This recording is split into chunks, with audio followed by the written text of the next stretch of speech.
សួស្តីបងប្អូនអរគ្នាបងប្អូនអរគ្នាថ្ងៃហ្នឹងញ៉ាំបាញ់សុងមួយខ្ញុំឯងបងប្អូនអរគ្នាថ្ងៃនេះធ្វើបាញ់សុងញ៉ាំ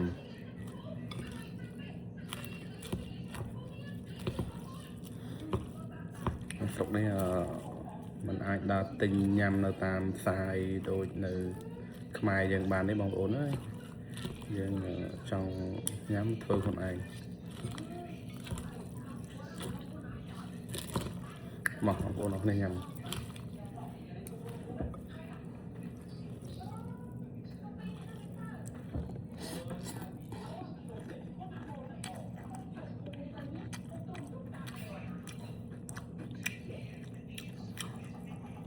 ឆ្ងាញ់បងប្អូនទឹកត្រីឆ្ងាញ់បាញ់សុងទឹកត្រីឆ្ងាញ់បងប្អូនយើងមានដាក់ឥតការ៉ូដាក់ប៉ាតេដាក់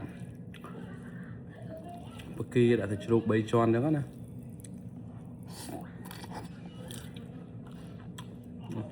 ผมคือ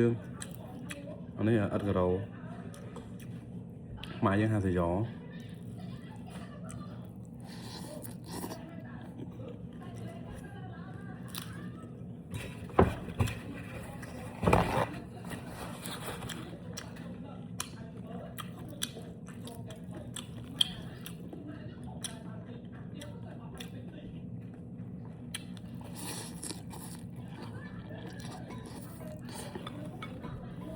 มาบ้านបងប្អូន